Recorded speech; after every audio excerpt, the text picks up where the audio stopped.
Nag-click ka na pero hindi mo pa rin binibili. Sayang, ito na yung special offer para sa'yo. Maybe marami ka nang nakita ng mga ganitong ad na kung saan nagsasabi na nakita mo daw yung ads nila and ito yung special offer para sa'yo.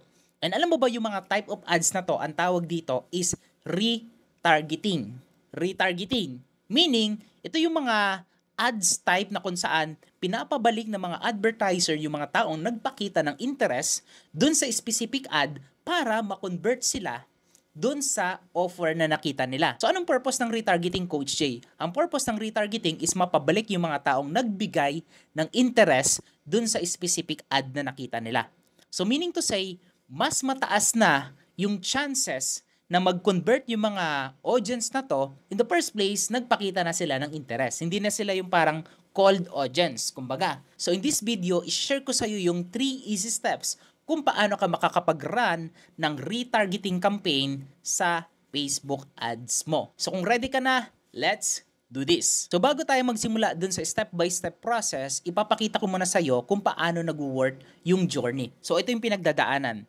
So, meron tayo ditong FB ads. Sabihin natin ito yung FB ads. Ayan. Here we go.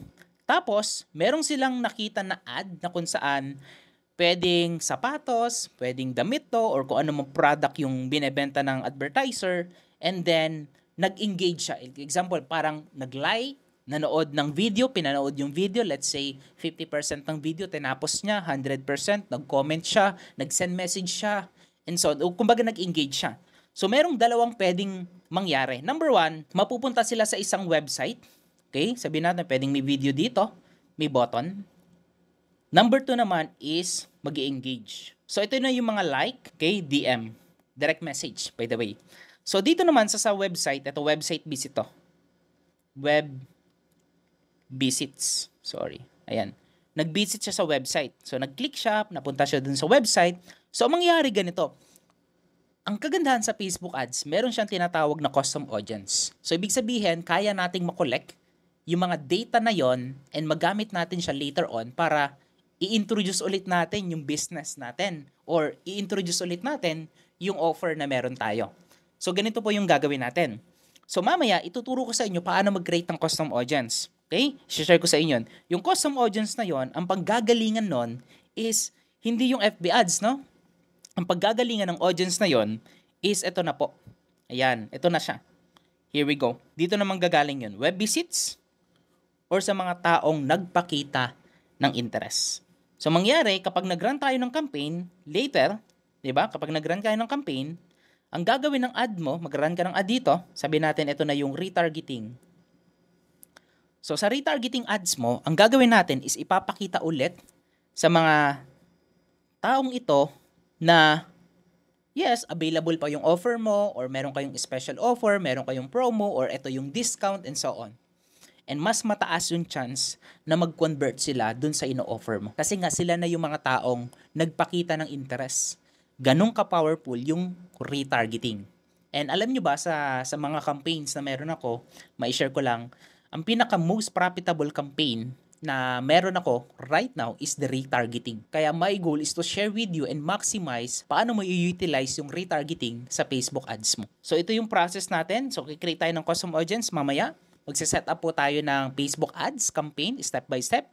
And ipapakita ko rin sa iyo how to check, optimize, and monitor yung retargeting campaign. Tapos na tayo ngayon dito sa whiteboard and let's do this sa step-by-step tutorial. Okay, so right now nandito na ako ngayon sa aking Ads Manager. Make sure na meron kang Ads Manager, ha? So, yung Ads Manager, ito po yung gagamitin natin para makapag-run ng ads sa mga hindi pa nag-run ng ads. Or maybe first time nyo itong mapanood, I suggest na tapusin nyo pa rin to familiarize ka sa strategy na gusto kong i-share sa inyo para later on, saka mo aralin yung FB ads. Ilalagay ko yung link ng 1-hour step-by-step Facebook ad tutorial na ginawa ko recently. Pwede mo yung panoorin after mong matapos ang video na to.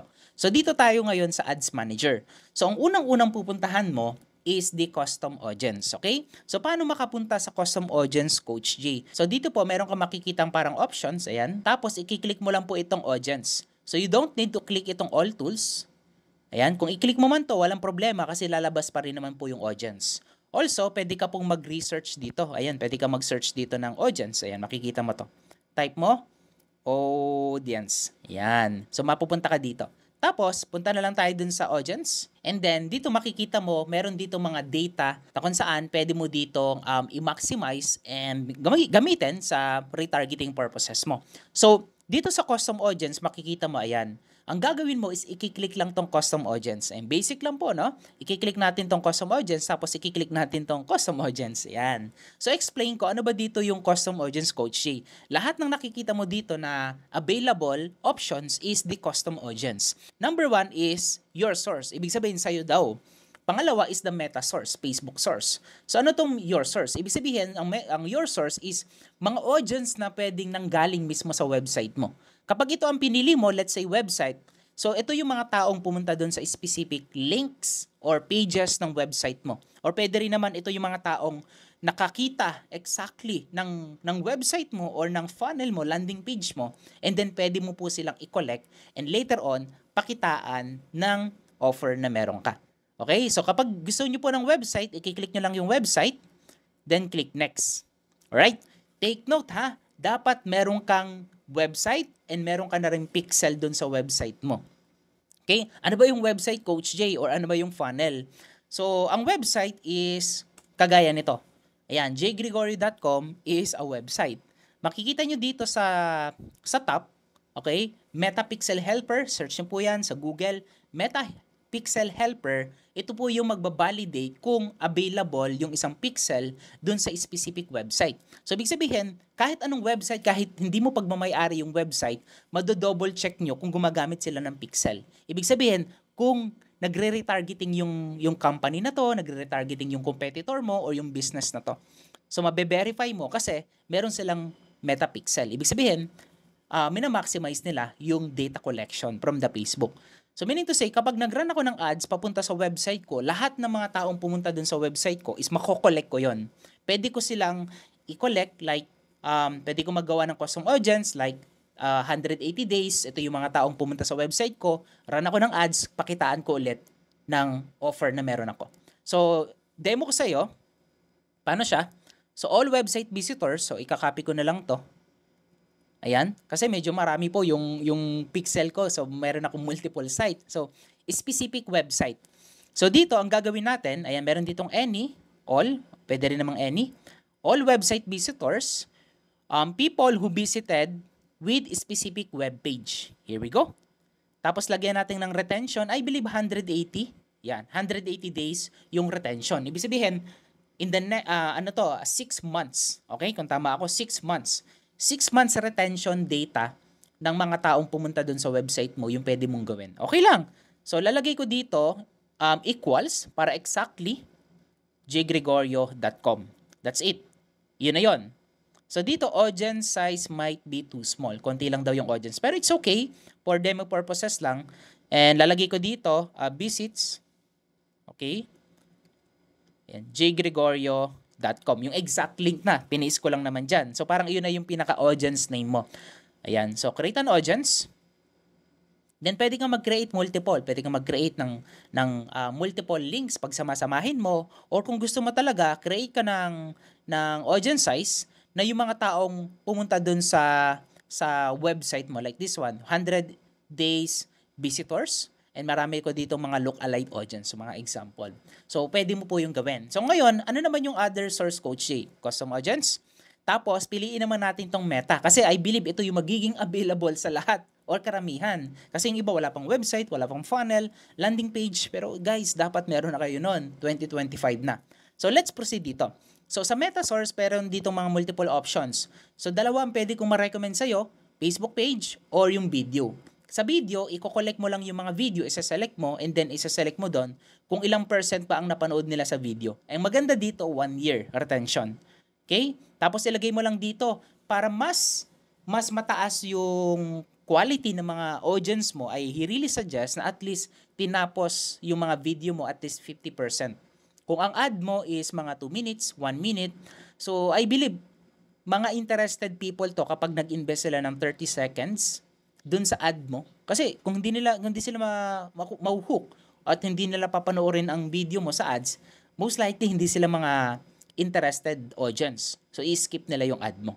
So, pwede mong i-consider 50 minimum to 75%. Okay, tapos create na audience and then select mo yung video ad na niran mo. Lalabas po dyan. So, pakita ko naman sa iyo yung isa. Ito gusto ko to, medyo madali itong gawin. FB page. So, FB page means, ito yung mga taong nag-engage dun sa FB page mo. Tapos dito maganda sa events. Lagay mo dito is, pili ka ng option dito, pero ang may sasuggest ko dito is itong default. Makikita mo naman, kung hindi siya naka-default guys, everyone who engage with your page. Anong ibig sabihin nito? Such as reactions. Reactions, ito yung like. Okay? Shares, comments, link clicks, or page view. Or mga Facebook users na pumunta sa Facebook page mo. So, kasali po sila. So, maganda to. So, pwede mong gawin to 365 days. Lagay mo yung pangalan dito. Visits or page engage, page name, 365 days. Lagay mo dito sa audience name para pwede mo siyang magamit and ma-retarget. Okay? So, lagay natin page, okay, engage. 365 days. Tapos, lagay mo dito yung page name. Ayan, Coach J. Yan na lang ilalagay ko. Kasi ito gusto kong i-demo mamaya. So, meron ka ng idea para mamaya magagamit mo siya. Tapos, ang gagawin mo dito, create audience lang. And don't worry, kahit konti pa lang yung audience mo sa page mo, nagsisimula ka pa lang sa pag-run ng ads, it's okay. You can still run retargeting ads kahit konti pa lang yung audience. So, liitan mo lang yung budget mo. Kapag medyo malaki na yung ad spending mo, marami ng mga nakakita ng ad mo, so dun mo ngayon gradually i-increase. Siguro sa simula, at least 10% ng total allocated budget mo. Let's say, kung ang budget mo per day is 1,000, spend ka lang muna ng at least 100 pesos for retargeting campaign. Okay? So, almost done and I-discuss ko na sa'yo how it works at paano makakapag-create ng custom audience. Ang next naman natin is how to create a campaign and paano natin ma-retarget yung mga custom audience na yon once na nag-launch na tayo ng campaign. Okay? So, let's do this. Punta tayo ngayon dito sa, ayan. So, balik tayo ngayon dito sa campaign. Click mo lang yung campaign. Right now, sinelect ko muna yung isang campaign na gagawin ko. Kasi dito sa demo natin, ang campaign na iraran ko is yung campaign na nilaunch ko. I believe last year to. Ito yung batch 1 na ginawa namin sa sponsoring Made Easy. So, we're planning to launch again itong for batch 2 as you can see here. Pero last year lang po ito. Ito yung data na nakuha niya. We've spent around 55,000 and ito yung na-gather niya na data. So, ngayon, i-relaunch namin yung exclusive webinar na to. Okay, so ito yung example na ibibigay ko sa'yo para at least makita mo. So, paano maggawa, Coach J, ng Kung from scratch ka gagawa, click mo lang si Create Campaign. Okay, create campaign, create new, sales. Okay? Paano, Coach J, kapag wala akong website? Engagement, then same process lang po ang gagawin nyo. Ilalagay nyo lang yung custom audience. Kung wala kang website, send message ka lang, gusto mong pabalikan yung mga tao at mag-run ka ng ads na, hey, nakita kita na punta ka sa ads ko, ito yung special offer. Ayan. That's it. Ayan. Send a message ka lang. Okay? Optional yung website. Pero kung may website ka at gusto mong ma-automate yung process mo ng pagbebenta, sales campaign, then click continue. Ayan. So, ang gagawin ko is, ang process ko kasi may campaign na ako, nandito na ako sa AdSet. Ang gagawin ko, ang pinakamabilis na process ng ginagawa ko kapag meron ako mga old campaign, is hindi ko po siya in-edit kasi sayang. Ginagawa ko is dinuduplicate ko lang siya. Ayan. Existing campaign, make it 1, show existing. Ayan, ito po yung existing campaign ko, sponsoring Made Easy. Not new, kasi nag-run ako before. Then, duplicate ko lang siya. Okay. So, mapupunta na ako dito. So, dito, ito yung aking bagong campaign. Sabihin na lang natin, ito yung new. Anyway, optional lang din naman. Kasi ito lang naman yung iraran ko, yung campaign na to. So, dito, mag-run tayo ng campaign.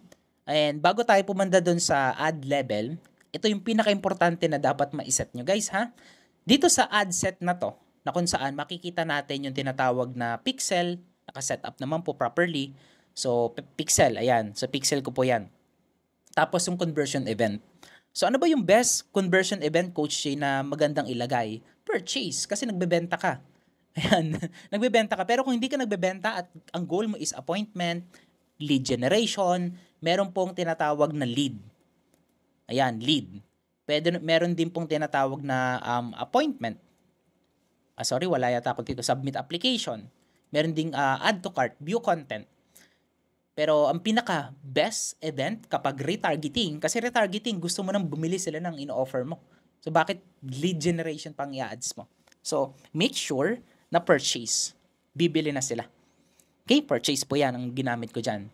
Cost per result, gold is optional. So, manual bidding po ito. So, skip mo lang yan. Okay, scroll ka lang ng konti. Tapos sa daily budget, medyo malaki, no? 3,000. Sige, let's go. 3,000 a day. Tapos, dito, makikita nyo po, sa location, okay, tama na yung location ko, Philippines. Pero kung ang target audience mo, kung Asia, worldwide, lagay mo lang po dito. Lagay mo lang yung specific country na gusto mong i-target. Okay? And make sure na lagyan nyo po ng language kapag magta-target tayo ng other country. Let's say, for example, ang target mo is nasa Middle East, lagyan mo ng language. Okay? Para at least ma-lessen yung mga taong hindi connected. Example, yung mga ibang mga foreigner, mga ibang lahi, mga lokal, makita yung ads mo. Makakatulong yung language para ma-exclude ni Facebook yung mga audience na hindi dapat makakita ng ad mo. But don't worry, Facebook, as long as yung creative mo, ito, recent update lang to, as long as Tagalog yung ad creative mo, tapos nakalimutan mong maglagay ng language at nag-target ka ng Asia, still, ang makakakita is mga Filipino. Bagong update po yun ni Facebook. Kung sa creative mo is Tagalog yung language na ginamit mo. Pero kapag English yun, may hirapan si Facebook. Okay? Kasi dapat same language. Kumbaga, a message to market match. Okay? Language to market match. So, next natin dito is the age minimum. So, start lang muna ako siguro sa 25. Ayan. And then, dito ako maglalagay ng custom audience. So, ito nakita nyo na-reveal na yung aking detailed targeting. By the way, kapag nag-create kayo ng ad set, wala po yung detailed targeting. Blanco po yan. Kasi ito old na to, nire-purpose ko lang. Pero Coach Jay, paano naman kapag custom audience? Gusto ko kasi yung mga taong nag-engage sa page ko. Dito, may makikita kayong custom audience. This one, detailed targeting is different.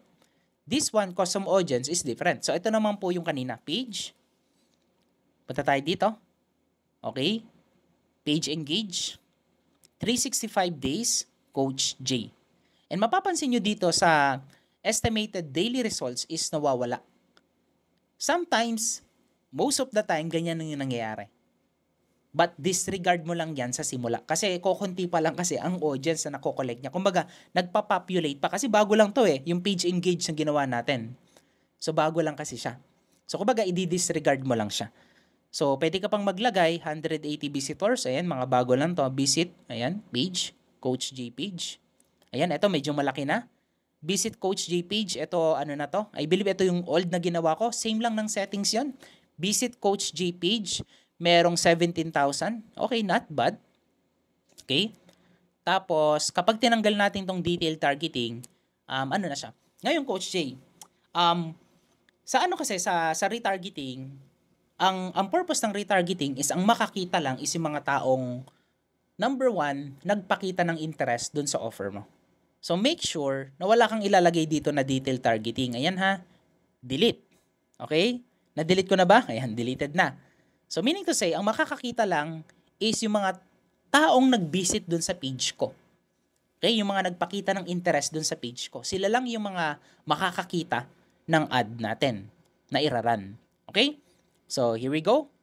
Engage. Okay lang to. So, sample natin. Tapos dito, ito kasi add ko na to. So, Coach J. So, sa akin na to. Ayan. So, yung bagong video ni Coach G is isasend pa sa akin. So, sa akin muna. Coach J add. So, ngayon, ang gagawin ko is mag-upload ako ng video. Okay? So, paano mag-upload ng video? Yan, dito lang po. I-delete ko muna to. So, ganito yung makikita nyo. Repurpose ko kasi guys, kaya may nakikita na kayo na existing. Don't worry. So, mag-upload muna ako ng video. Add video. Okay, once uploaded, i-click nyo lang po yung in-upload nyo na video. Click next. Then, click next. Then, depende sa format na meron ka. So, sa akin dito is 9:16. So, wala namang difference dyan. No? So, 9:16 po ang ginagamit ko. since 2025, kasi si Facebook last year December nag-notify sa email ko na nirecommend ni Facebook na gumamit ng 9:16 na placement sa Facebook ads. Pero kung gumagamit ka man ng 1:1, walang problema. So, still, recommended pa rin naman ng Facebook na meron kang 1:1. As you can see, parang ganito. Ayan. So, dito, need mo lang i-corrupt siya or pababain kasi medyo ano na siya. So, for now, original ko na lang muna siya. Ayan, original. Then, original. Pero I highly recommend na dapat yung recommended ni Facebook pagdating sa placement, sobrang importante na pina-follow natin and meron tayong custom size per placement sa Facebook, kagaya ng sinasabi niya. So ngayon hindi ko siya magagawa kasi under editing pa po yung creative na to. Okay, so click next. All optimization, click all optimization and click done. Okay, what's next? Next is maglalagay na po tayo ng ad copy. So dito sa ad copy, medyo old na to, papalitan ko siya, yung ad copy ko. And still, gagamitin ko yung magic ad formula na ginagamit ko. Kung hindi ka familiar doon, make sure na napanood mo yung recent video na pinublish ko. But, isi-share ko pa rin naman dito sa video na to. So, ang gagawin ko is, pupunta ko sa ChatGPT and then, ipapakita ko sa iyo kung ano yung kinuman ko. By the way ha, kaya meron ng magandang response si ChatGPT. Meron na kaming mga recent transaction or conversation dun sa taas. Makikita mo dun sa taas. So, ang sabi ko sa kanya, please write a short value-based Facebook ads. Here are the FB ads structure. Ito yung structure. If you are, and you want, okay, and so on. So, ang gagawin natin, ipipaste ko lang to. Ayan, ginawa ko kanina, pinaste ko lang yan. Copy-paste. Okay, pwede mo itong screenshot, magamit mo rin. Pero make sure na dapat meron ka ng customer avatar, meron ka ng market research bago mo gawin or utusan si OpenAI or si ChatGPT bago mo i-command to. Huwag mo siyang i-command hanggang walang context yung request mo. Kailangan meron na kayong conversation sa una. Okay? So, ito na po yung ginawa ko. Nung sinend ko siya, ito po yung naging response niya. Ayan. So, attention, network marketers, if you are a Filipino or if you are a Pinoy network marketer, pwede ko rin gamitin yon, and you want to recruit new downlines effortlessly without getting rejected or sin zone, here's what I've got for you. Sponsoring Made Easy Masterclass. Step-by-step training to automate your prospecting and make prospect come to you. Okay? Here's what it will do. Ito yung pwedeng mangyari. Ito yung pwedeng niyang magawa sa'yo. No more chasing prospect, get unlimited quality leads, close more sign-ups, and so on. So basically, ganito, ika-copy-paste ko lang siya. Ngayon, Coach J, paano ko malalaman na yung copy na to is compliant sa Facebook ads? So, pwede mong ipa-check. Okay? Please.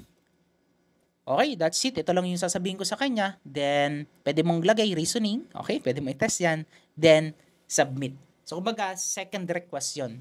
So, kasi syempre, gusto natin ma-make sure na yung ad natin is, number one, even ad copy, a video, or a picture is compliant dun sa Facebook ads. So, ito yung revised version. Okay. Attention, if you are. Okay. Okay. Alright, great. Okay na to sa akin. Maganda to. Here we go. Kakopy ko lang to. Tapos, pupunta na po ako dun sa Ads Manager. Here we go. Tapos, saan ko ilalagay yon, guys? Dito po sa primary text, no? Paste. Then, okay, eto na siya. Ayan. Attention. Okay, gagawin ko tong Pinoy. Pinoy Network Marketers. Okay. Tapos, pwede ko siyang gamitin. Join the sponsoring Made Easy Workshop. Pwede na to. Okay. Okay, instead of workshop, webinar. Ayan. Alright, here we go. Okay na to. Ngayon, double check natin kung meron na ba siyang link. So, dito sa baba, kanina, dahil repurpose nga to, meron na siyang link, I believe. Ayan. Ano yung link? Coach J. So, dun ko po gustong papuntahin yung mga taong magbibisit ng aking website. So, ang link nito, eto siya. So, ito po yung aking gagamitin. Makikita nyo dito, meron na siyang pixel. Ayan. Properly, meron siyang pixel. So, ito, bagong-bago, kakagawa lang ng funnel na to and today lang po namin ilo-launch to. So, gagawin ko, babalik ako doon sa aking Ads Manager. Ipipaste ko yung exact link kasi gusto ko kapag may nag-click ng ad, dun mapupunta sa landing page and dun sila mag-register ng webinar. So this one, makikita nyo dito, pwede rin kayong maglagay ng display link, copy-paste lang po yun. Okay? Tapos pwede nyo ng ayan, pwede nyo gawin is direct to the point, jgregorio.com/sme. Kasi no need naman yung HTTPS na kapag sa display link. So basically, pinaka-importante dito nakalagay yung www saka HTTPS. Okay? So, ngayon, once nag-publish na tayo guys, ang mangyayari is pag na-approve na yung ad natin, makikita na to ng mga taong nag-engage dun sa page ko in the last 365 days. So, yun po yung process na mangyayari. So, ganun po nag-work yung retargeting. So, imaginein mo guys, gaano ka-powerful yung retargeting kapag na-implement mo siya ng tama sa business mo.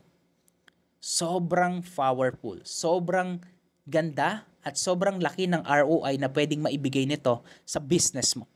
Okay? So, papakita ko sa inyo one of my retargeting campaign. So, ito po yung isang example ng retargeting campaign na nilaunch ko. And as you can see, we've spent around 500,000. Okay, 500,000 for this one, retargeting.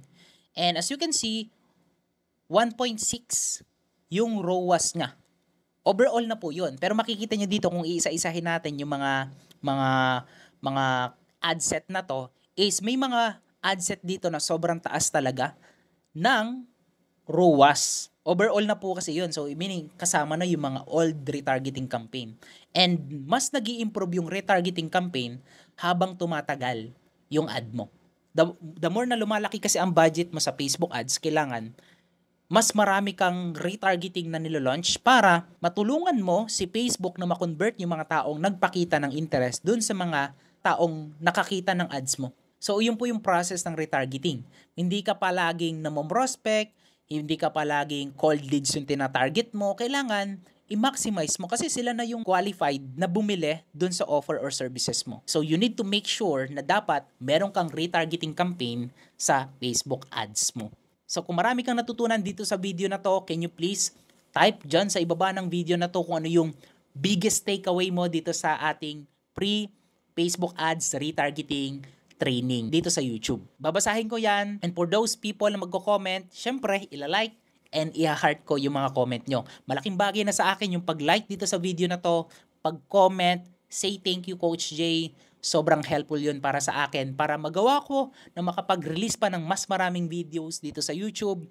Sobrang laking bagay na po yun sa akin guys. Feel free to share this video kung tingin mong nakatulong ito. Share to your friends, share to your team. And I believe once na i-implement nyo ng tama yung retargeting campaign sa Facebook ads nyo, malaki ang pwedeng maibigay na growth and sales na pwedeng pumasok sa business nyo. Once again, this is Coach Jay. That's it for now. See you on the next one.